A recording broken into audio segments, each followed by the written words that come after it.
These are the lecture notes for metabolic pathways. This unit includes photosynthesis and cellular respiration, which is why I gave you guys 2 weeks with this unit. Um, okay, sorry, it's not moving.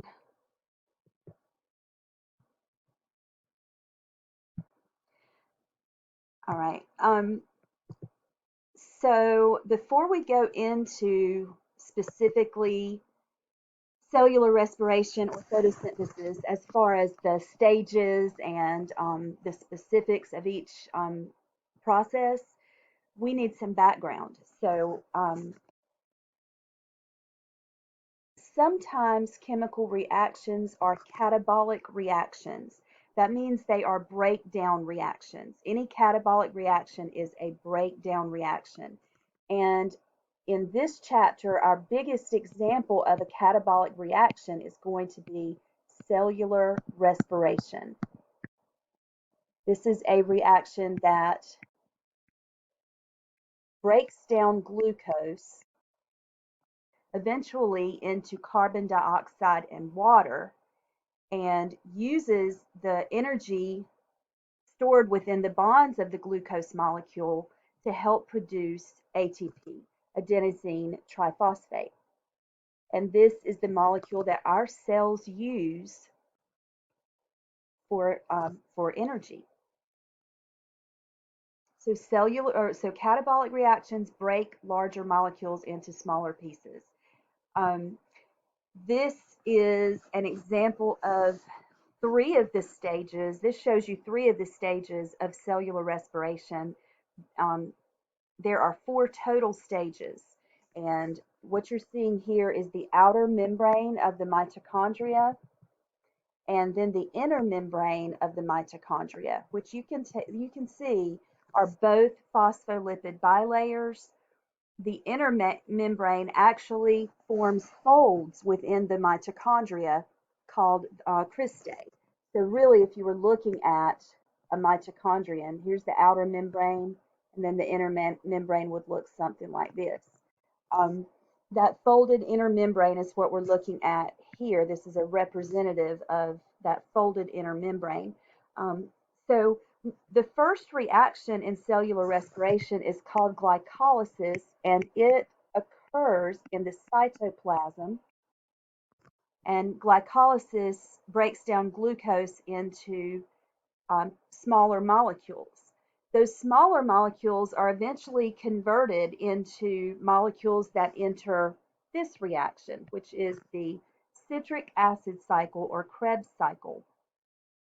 And then the Krebs cycle produces molecules that enter the last stage of photosynthesis. I'm sorry, last stage of cellular respiration, which is the production of ATP by oxidative phosphorylation and using the electron transport chain.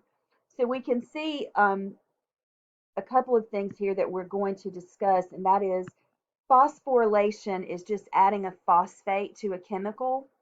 If you when ATP is produced, it begins as ADP, which has two phosphate groups attached. And then a phosphate is added to ADP, producing ATP, which of course has three phosphate groups attached. And there are two ways that this occurs: the process of oxidative phosphorylation versus the process of substrate level phosphorylation. So we will talk about that. Chemical reactions that we call redox reactions, that really stands for oxidation reduction reaction. So we need to understand what oxidation and reduction mean. I have a mnemonic device. You may have heard of it before, oil rig. Oil rig stands for oxidation is loss of electrons. When a molecule loses electrons, it is said to be oxidized. And reduction is gain of electrons. When a molecule gains electrons, it is said to be reduced.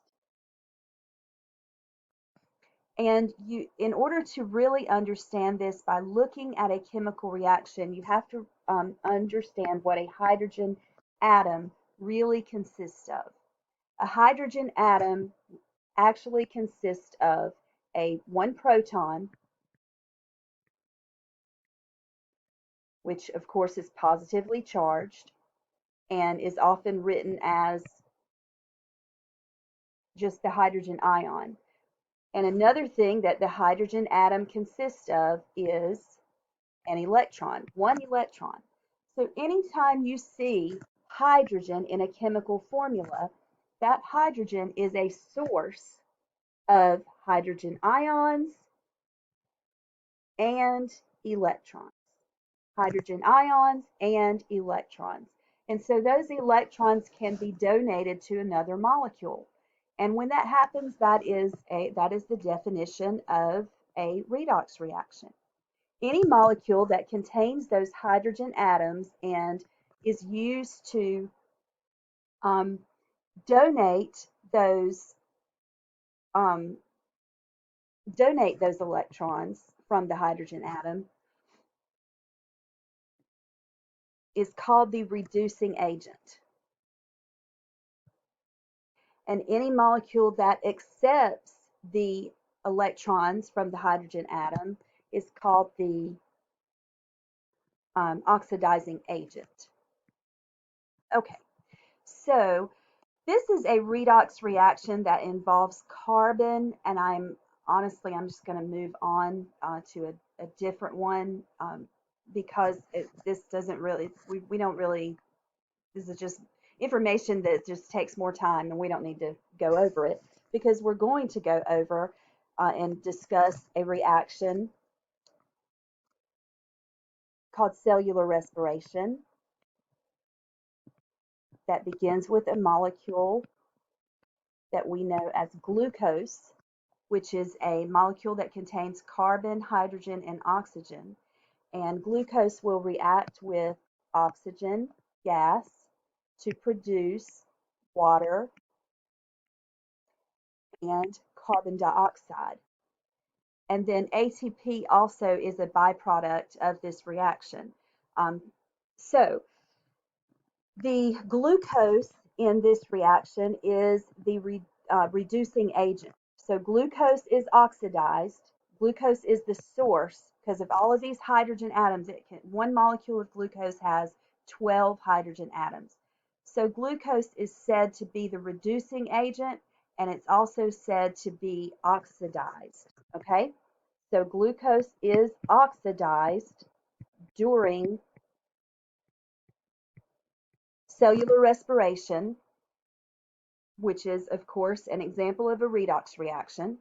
And we call glucose the reducing agent. The reducing agent.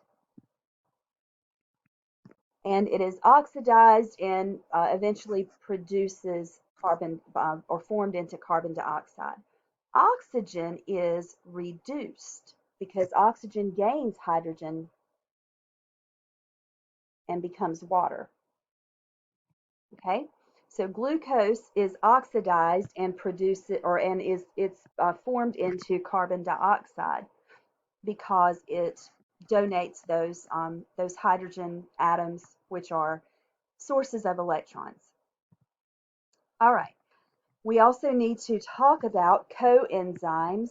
One of our major coenzymes that will be used in during cellular respiration is NAD plus.